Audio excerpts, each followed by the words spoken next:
새로운 하루를 말씀 묵상으로 시작하시는 사랑하는 교우 여러분, 주님 이름으로 여러분들의 삶을 축복합니다.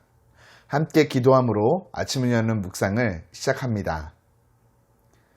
좋으신 주님, 오늘도 우리 가운데 새로운 하루를 허락하여 주시고 주님 말씀 앞으로 나오게 해주심에 감사합니다. 주님을 사랑하는 마음으로 귀한 말씀 앞에 귀 기울입니다. 주님 음성 듣게 하시고 말씀 묵상을 통해서 주님을 더 깊이 알아가며 주님 뜻대로 한 걸음 한 걸음을 살아갈 수 있도록 은총 베풀어 주옵소서. 오늘 주어진 하루의 모든 삶의 자리 가운데 이 말씀이 나의 힘과 능력 되어지게 하시고 모든 만남 가운데 주의 사랑과 은혜가 나를 통해 흘러가게 하시며 삶의 모든 자리에서 주님의 영광이 밝히 드러날 수 있도록 나를 사용하여 주옵소서. 예수님 이름으로 기도드립니다. 아멘. 여러분, 이탈리아 인근 지중해에 아주 작고 아름다운 섬이 한 곳 있는데요.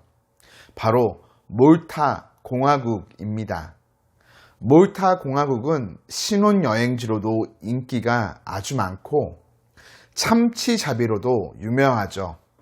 이런 몰타 공화국에 정말 큰 자랑거리가 있다면 바로 세인트 폴스 베이라는 아주 작은 항구입니다.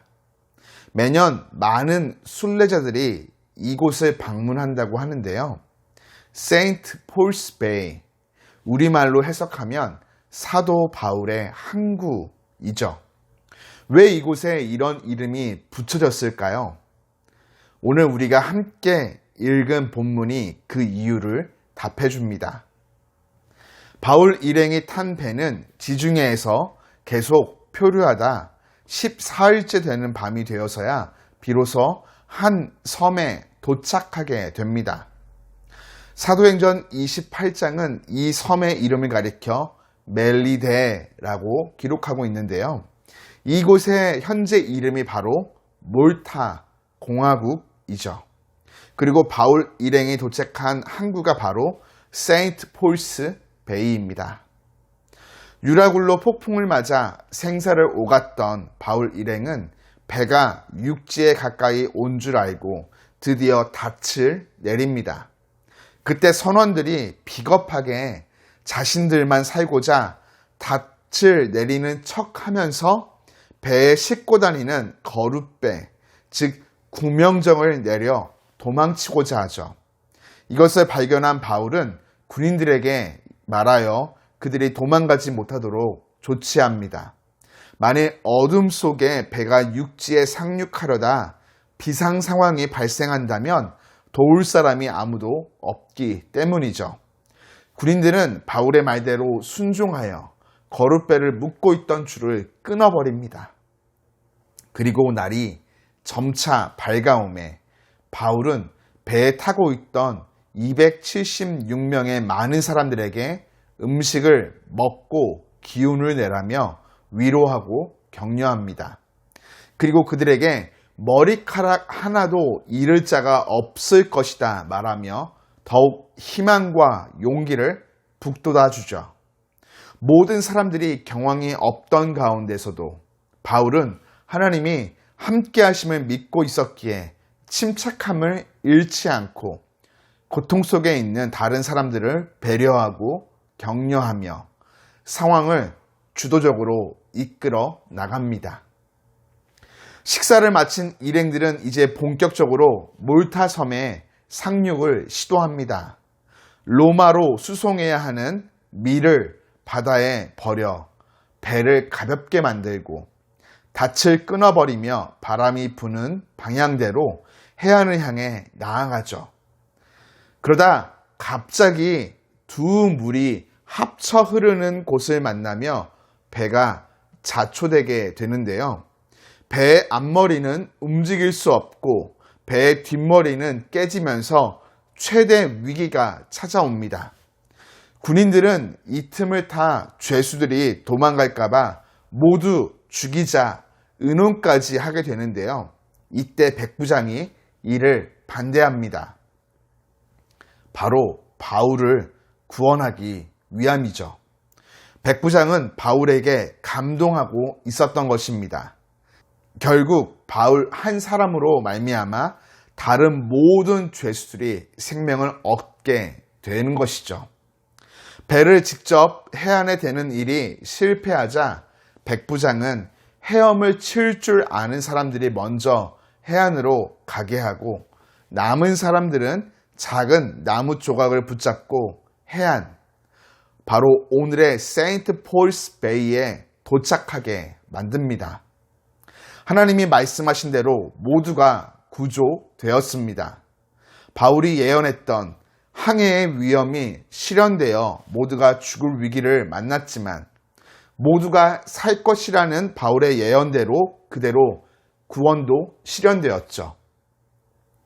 나는 내게 말씀하신 그대로 되리라고 하나님을 믿노라. 바울의 믿음의 고백이 결코 헛되지 않았음을 증명한 것입니다. 여기서 우리는 구원받음이라는 선한 결과를 마주하며 한 번쯤 고민해 보게 됩니다.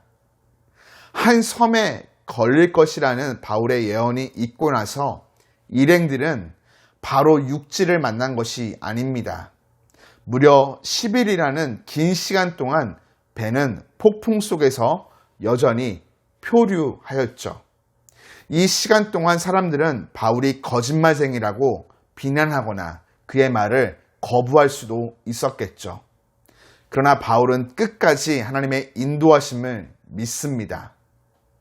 우리에게도 이런 상황들이 찾아올 수 있습니다. 간절한 소망 가운데 기도하며 하나님의 약속을 받았는데 하나님의 놀라운 뜻이 내 삶에 반드시 이루어질 것이라고 주변 지체들에게 나누었는데 하나님의 역사하심이 바로 눈앞에 보이지 않는 것이죠. 이럴 때 우리는 종종 경황 없는 행동들을 보입니다. 이러함은 우리가 하나님의 때가 아닌 내가 바라는 때를 붙잡고 바라보았기 때문이죠. 교우 여러분, 내가 원하는 때가 아닌 하나님이 역사하시기 원하시는 때를 우리는 믿음으로 기다리며 기도해야 합니다. 하나님은 약속을 반드시 이루어 주시는 분이십니다. 내가 원하는 때와 하나님이 역사하시기 원하시는 때에 이 간격이 크면 클수록 주변 사람들은 때로 우리를 향해 거짓말쟁이라고 말하며 비난하고 비양거릴 수도 있을 것입니다. 그리고 하나님을 신뢰하지 못하고 떠나기도 하겠죠.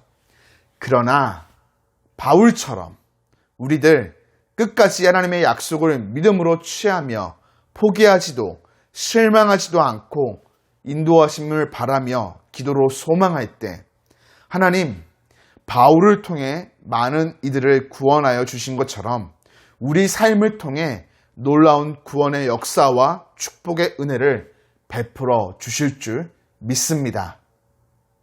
사랑하는 교우 여러분, 오늘도 나에게 주시는 주님의 뜻을 깨닫고 하나님의 때까지 믿음으로 기도하며 기다림으로 놀라운 하나님의 역사를 경험하는 우리 모두가 되기를 주님 이름으로 축복합니다.